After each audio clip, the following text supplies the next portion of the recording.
Salut à tous et bienvenue sur Maple Leaf Soudure et Chaudronnerie. Aujourd'hui, je vais poursuivre la série de vidéos sur l'entrepreneuriat. Donc, comment devenir soudeur indépendant, chaudronnier indépendant. Et donc là, on est à l'épisode 3. Et cet épisode-là va parler de la tarification, en fait. Comment tarifer et comment rapidement gagner de l'argent, en fait, en étant soudeur indépendant, donc, et en dépensant aussi le moins d'argent possible. C'est aussi ça le but en fait. C'est vraiment comment commencer avec très très peu de matériel et avoir quand même des gains suffisamment intéressants pour quelqu'un qui se lance. Alors les deux premières vidéos que j'avais faites, la première c'était une intro, donc où je présentais un peu la série qui allait suivre, avec les questions auxquelles j'allais répondre, c'est un peu toutes ces choses-là, c'est vraiment une introduction basique. Et la seconde vidéo, c'était un point extrêmement important quand on entreprend, surtout dans notre domaine, c'est comment se créer un réseau professionnel. Donc comment créer un réseau professionnel en partant de zéro, en étant un parfait inconnu dans ce domaine-là, comment réseauter, comment construire en fait un carnet de clients qui peut nous rapporter en fait du travail tout au long de l'année en fait. Et là aujourd'hui on va parler de la tarification, donc comment tarifer, comment chiffrer vos prestations de soudure ou de montage, donc dans le cadre d'un chaudronnier, comment tarifer tout ça pour rapidement en fait faire de beaux gains. Il faut partir du principe que, en fait, donc si vous aviez suivi l'épisode précédent, par exemple, j'expliquais que moi, c'est quelque chose que j'aimais bien faire, c'était travailler un peu comme si j'étais un intérimaire plus, dans les entreprises. Mais sauf que je n'ai pas d'agence d'intérim qui sert d'intermédiaire entre moi et le client. C'est moi qui parle au client en fait. Donc forcément, je vais gagner beaucoup plus d'argent. Donc le but en fait de mon business initialement, c'était ça. Donc c'était de proposer des services de soudure et de chaudronnerie à des entreprises qu'on pourrait qualifier de grands comptes. J'ai travaillé pour quand même pas mal de grands groupes, notamment comment ça s'appelle, des filiales de ArcelorMittal ou de ce genre d'entreprise-là. C'est vraiment très très simple hein, de trouver des clients de cette taille-là quand on est chaudronnier soudeur et qu'on a un peu d'expérience. Donc là, on va attaquer un peu le vif du sujet. On va partir du principe qu'on travaille comme un intérimaire, donc on a à peu près le même nombre d'heures de travail. Par contre, je préfère prévenir, euh, durant ma période où j'étais soudeur indépendant, chaudronnier soudeur indépendant, pardonnez-moi, et que je vivais en France, ce qui n'est plus le cas, euh, je travaillais quasiment jamais 39 heures par semaine. Et là, je parle de travail pur en entreprise, en fait. Hein. On ne parle pas de tout ce qui est travaux cachés, en fait. Tout ce qui est travail caché. Donc, ça va être émettre les factures, faire la comptabilité, toutes ces choses-là. Là, on parle vraiment que du boulot qui rapporte du vrai argent. Ok. Même si le reste est plus ou moins important, mais c'est pas si chronophage que ça, en fait. Hein. Donc il y a plein de solutions, notamment il y a le site henry.com, il me semble. C'était là-dessus en fait que je faisais mes factures, ça allait extrêmement vite. Franchement, ça devait me prendre peut-être 10-15 minutes par mois de boulot, donc c'est vraiment que dalle. Donc, on va partir du principe. Donc là, je bascule sur ChatGPT. Alors, donc là, j'ai fait un prompt ChatGPT.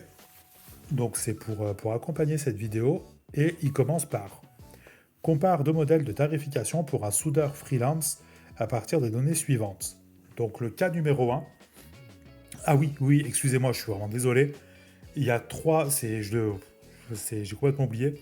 Il y a trois cas majeurs pour facturer en fait. D'accord. Donc c'est vraiment les trois cas que la plupart des indépendants vont utiliser. Le premier, le premier cas, c'est le tarif horaire. Donc par exemple, vous allez déterminer avec quel taux horaire vous êtes rentable, quel taux horaire vous intéresse. Donc rentable, c'est vous travaillez, donc vous arrivez à payer donc vos factures, votre loyer ou peu importe, vous vivez, et aussi ce taux horaire-là doit vous permettre de vivre, mais aussi de pouvoir épargner et pas une petite somme. Il faut comprendre ça en fait. Essayez de comprendre à peu près à quel taux horaire ça pourrait être sympa pour vous de travailler en indépendant, d'accord? Par exemple, Là, on va parler d'un travail de base en atelier, mais il faut savoir que ce ne sont pas du tout les mêmes taux horaires lorsqu'on parle d'atelier, pardonnez-moi, et lorsqu'on parle de chantier. Sur chantier, ça paye beaucoup mieux parce que vous avez du déplacement, vous avez plein de trucs à faire. Pour vous donner un petit ordre d'idée, donc c'était, il me semble, en 2020. Ouais, en 2020, j'avais eu un chantier vers... alors, je sais pas si vous allez connaître, vers Saint-Chamond, donc c'est pas loin de Saint-Étienne. Et moi, j'habitais dans la région lyonnaise, d'accord? Donc j'habitais plutôt vers le Beaujolais. Donc ça fait quand même un peu une trotte. Et j'avais facturé au client 73 euros de l'heure pour de la soudure à l'électrode enrobée. Et donc c'était pour une journée de travail. Et il avait accepté et ça m'avait fait quand même pas mal de sous.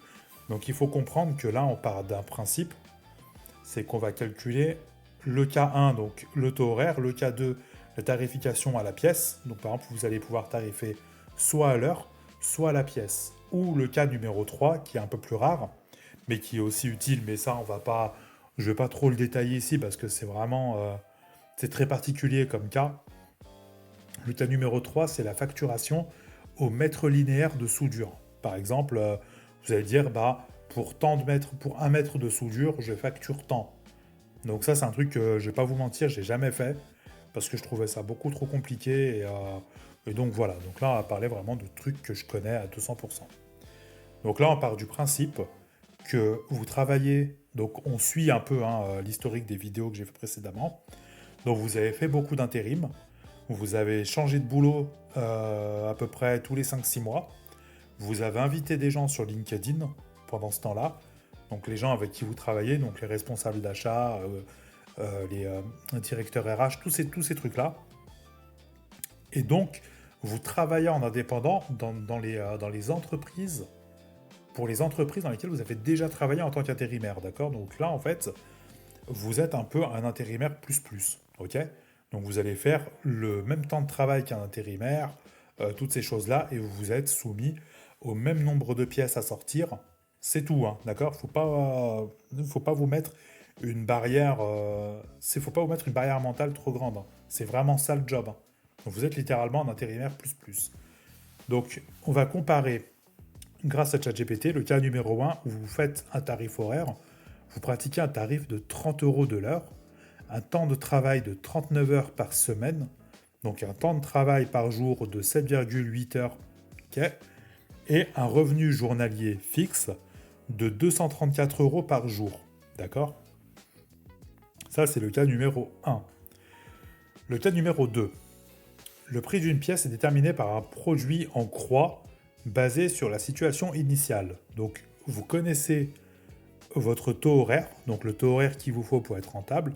Donc, vous faites votre prix par pièce, donc c'est, comment ça s'appelle 7,8 heures multiplié par 30, d'accord, divisé par 8 pièces. Disons que le client vous demande de faire 8 pièces par jour. Donc, vous allez faire, pour être rentable sur la pièce, il vous faut la vendre pardonnez-moi, à 29,25 €. Donc c'est 29,25 € la pièce. Donc là, on va faire une évolution de la productivité avec le scénario A, 8 pièces par jour, scénario B, 10 pièces par jour, scénario C, 11 pièces par jour. Avant de continuer, je vais vous expliquer pourquoi, selon moi, cette méthode de tarification est la plus intéressante. Il faut comprendre une chose, c'est que, comment ça s'appelle? En fait, il y a un truc, donc il y a une notion qu'on ne prend pas forcément en compte lorsqu'on monte son entreprise et lorsqu'on veut tarifer à ses clients, c'est une notion qui s'appelle la courbe d'apprentissage. Par exemple, le client vous demande de faire 8 pièces par jour. Donc vous devez faire, je sais pas moi, 8 garde-corps ou peu importe. C'est genre 8 pièces par jour et lui il est content. D'accord? Donc 8 pièces par jour, techniquement c'est ce que tout le monde est censé pouvoir faire en fait. Vous, les employés et les intérimaires qui travaillent avec vous. Sauf qu'en fait, plus vous restez dans l'entreprise, plus vous allez gagner de l'expérience sur leur process, sur leurs pièces. Et donc en fait, rapidement, vous n'allez pas être à 8 pièces par jour. Vous allez pouvoir toujours grappiller un peu plus.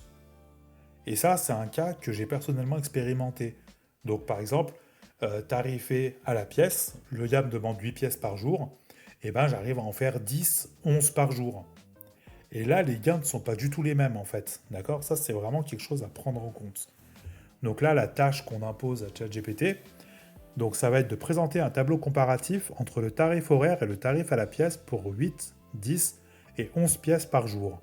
Calculer le revenu journalier dans chaque scénario, calculer la différence de gain entre les deux modèles, expliquer clairement et simplement pourquoi la tarification à la pièce devient plus rentable quand la productivité augmente. Donc ça, c'est ce que je vous expliquais auparavant. Donner une réponse courte, professionnelle, structurée et facile à comprendre.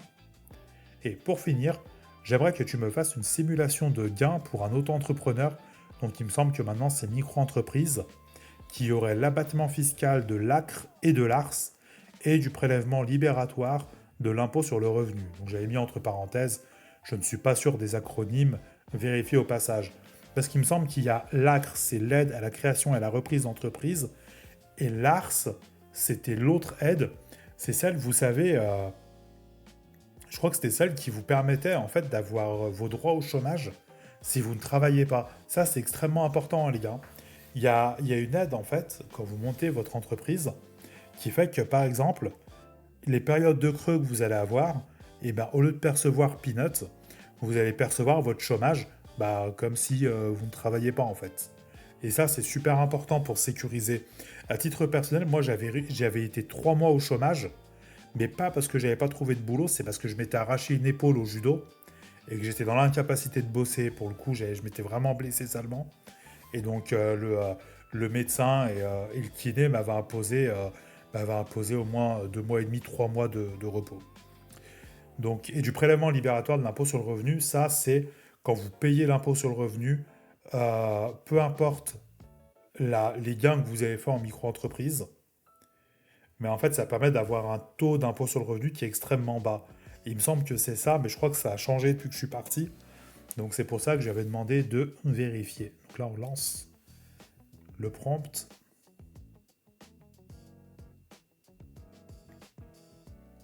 Donc la réflexion. Ok, donc là en fait il vérifie si je me suis pas trompé au niveau de l'ARS, l'ACRE et tous ces trucs-là. Pour voir les différences. Ok, donc là les revenus horaires et par pièce sont comparés pour les différences. Ok, il a terminé. Voici la comparaison base commune donc de 7,8 heures par jour à 30 euros de l'heure, donc pour 29,25 la pièce. Tableau comparatif et écart, donc pour le scénario A, B et C. Alors, scénario A, pièce par jour 8, modèle horaire 234 euros par jour. Donc c'est le modèle. Ça c'est le taux horaire, d'accord? C'est quand vous facturez par exemple à 30 euros par jour. Ok les gars? 30 euros par heure, pardonnez-moi, 30 euros par jour, c'est un peu que dalle. Donc là c'est pour 30 euros par heure. Modèle à la pièce, donc 8 heures, donc c'est ce que vous êtes censé faire. Donc vous avez le même prix, donc 234 euros. Et la différence, elle est donc de 0 euros, ce qui est logique. Maintenant, vous faites 10 pièces. Donc, ça fait quelques temps que vous êtes chez ce client-là. Sachant que, ah oui, au passage, c'est très courant, c'est même plus courant de faire de très, très, très, très longues missions chez des clients que de faire des courtes missions, hein. C'est vraiment très récurrent. Donc, il ne faut pas non plus avoir peur de se dire que vous allez rester... Moi, le maximum que j'ai fait en indépendant, je suis pas sûr, je crois que c'était 8 mois ou un truc comme ça, mais c'est... Donc non, vous avez vraiment le temps d'apprendre et de pouvoir faire des plus gros gains. Donc B, option B, scénario B, vous faites 10 pièces par jour. Donc 10 pièces par jour, ça vous fait 292,50 euros. Donc vous avez une différence vis-à-vis du taux horaire fixe à 58,50 euros. Et pour 11 pièces par jour, là vous êtes cette fois-ci à 321,75 euros par jour, avec une différence pièce et taux horaire de 87,75 centimes. Pourquoi la pièce devient plus rentable quand la productivité monte? À l'horaire, le revenu est plafonné par le temps, donc vous avez 234 euros par jour. À la pièce, le prix unitaire est constant, donc chaque pièce supplémentaire produit un gain additionnel Dès que tu dépasses les 8 pièces par jour, tout l'excédent se transforme en revenu net supplémentaire, entre parenthèses hors charge, d'où l'avantage croissant avec la productivité. Maintenant, on passe à la mini-simulation micro-entreprise, donc française, avec l'ACRE plus prélèvement libératoire de l'impôt sur le revenu. Donc l'ACRE, donc c'est aide en capital, déduit pas les charges, c'est un coup de pouce de la trésorerie égal à 60% du reliquat d'ARE versé en 2 fois.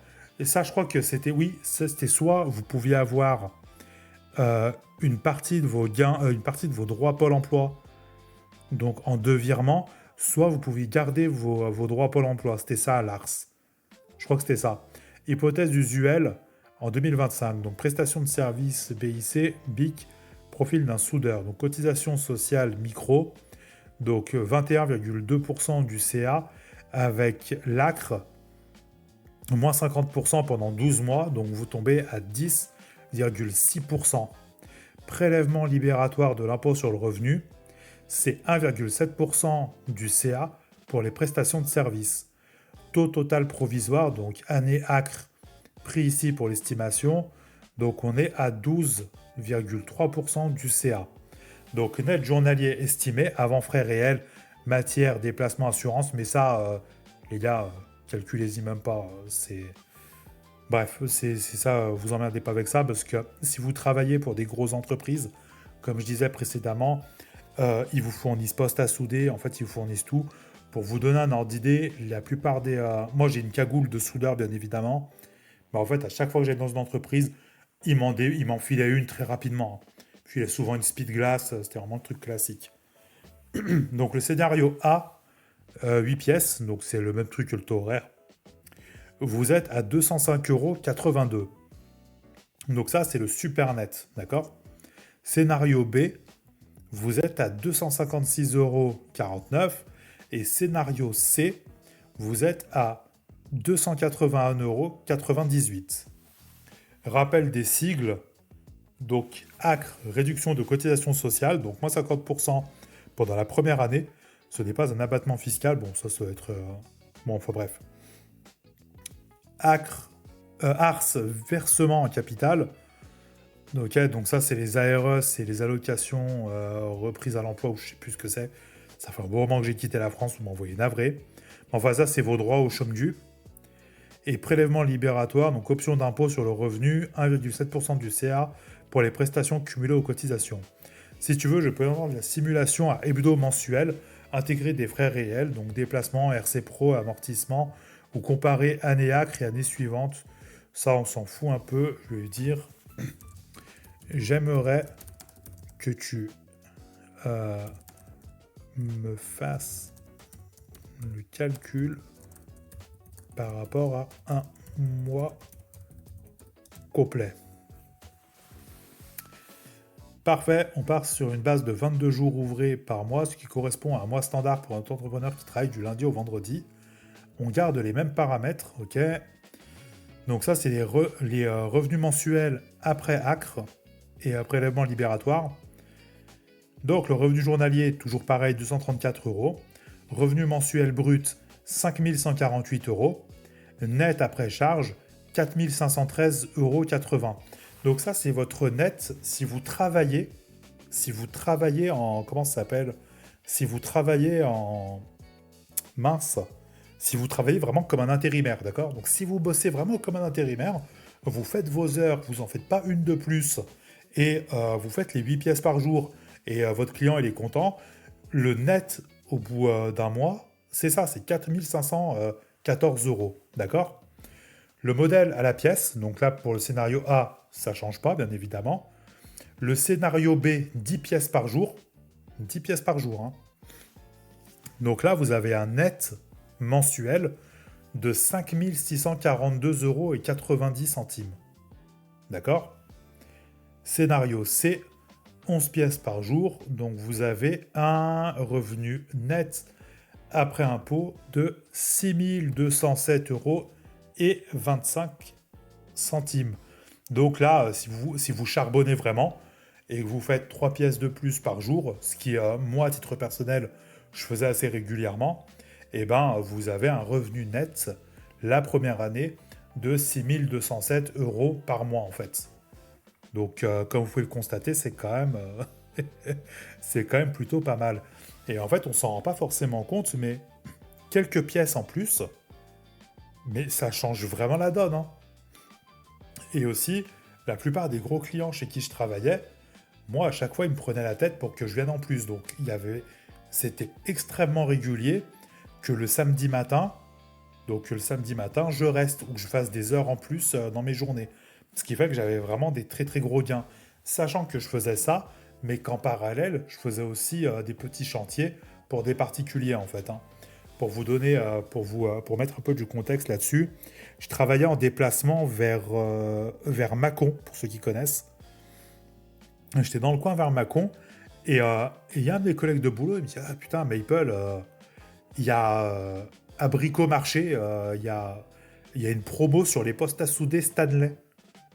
Et je regarde le poste à souder électrode enrobée Stanley, je vous jure, c'est vrai, il était il me semble, de mémoire, il était, je crois, à 160 € ou un truc comme ça, 160 ou 180 €. Ils avaient vraiment baissé le prix. J'avais acheté ce poste à souder là. J'étais parti dans une entreprise, il me semble que c'était à Villefranche-sur-Saône. Eux, ils vendaient des électrodes toute position, des électrodes enrobées toute position. Je m'étais un peu entraîné les jours suivants à souder avec au boulot. Ils faisaient parfaitement le taf. J'étais allé mettre des annonces sur Facebook Marketplace, sur les groupes Bon Plan, je sais pas, Bon Plan Lyon, tous ces trucs-là.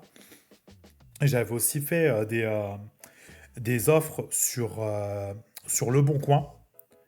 Et en fait, régulièrement, des gens m'appelaient en fait pour souder un morceau de garde-corps, un morceau de portail. C'était vraiment des trucs super simples. J'avais acheté ça et j'avais acheté sur Amazon une meuleuse d'angle. Vous savez, les meuleuses classiques métabo. J'avais pris ça parce que j'ai toujours eu des métabos et que des fois ça tombe en panne, mais après il faut voir les bourrins qui les utilisent. Mais moi j'avais toujours trouvé que c'était du bon matériel. Et je m'étais acheté ça m'avait pas coûté bien cher en plus, une filaire avec un enrouleur. Et franchement, je faisais 50 € de l'heure sur Le Bon Coin et Facebook Marketplace. Les gens, ils vous facturent en liquide, hein. Ça, faut bien le comprendre, ils vous payent en liquide. Donc quand vous travaillez, vous allez avoir beaucoup de billets. Moi, après, je déclarais. Faut pas...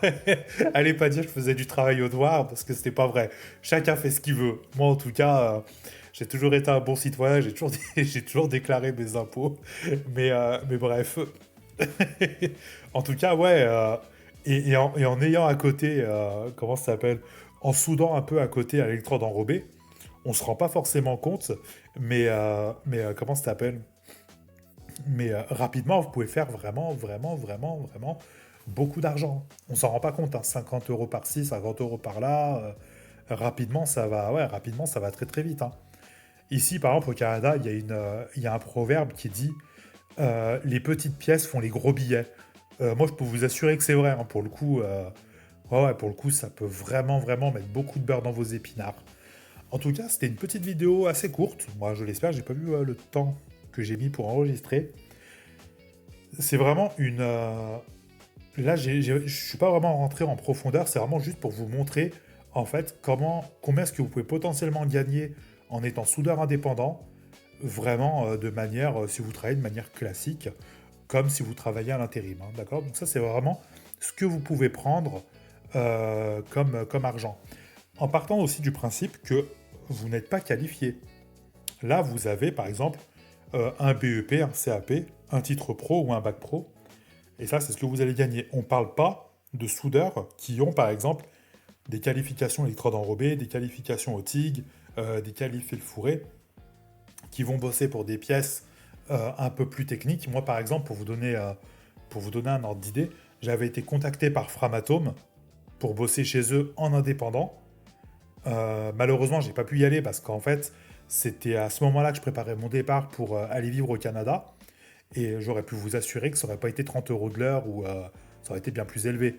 Eux, ils demandaient vraiment des trucs, c'était full pénétration, des soudures vérifiées, tout ça. Là, vous pouvez vraiment, vraiment, vraiment vous faire vraiment pas mal d'argent pour le coup. Donc voilà, merci d'avoir suivi jusque-là. N'hésitez pas à vous abonner, mettre un like et un commentaire, ça m'aide vraiment pour le référencement de ma chaîne. Et n'oubliez pas, je vais aussi mettre en lien dans la description Mon site internet, mapleleaf.press. Donc c'est un peu le site où je vais, comment ça s'appelle, où je mets un peu toutes les ressources que j'utilise, tout ça. Il n'est pas super fourni encore parce que c'est moi qui le code et que en fait j'ai vraiment énormément de taf en ce moment ici au Canada. C'est genre je fais des semaines, elles sont monstrueuses. Donc voilà, mais normalement durant courant des fêtes là 2025, le site devrait être terminé, il devrait y avoir plein d'articles publiés. Enfin bon, vous verrez. En tout cas, je vous souhaite une bonne journée ou une bonne soirée et je vous dis à très bientôt. Allez, salut les gars. Ciao.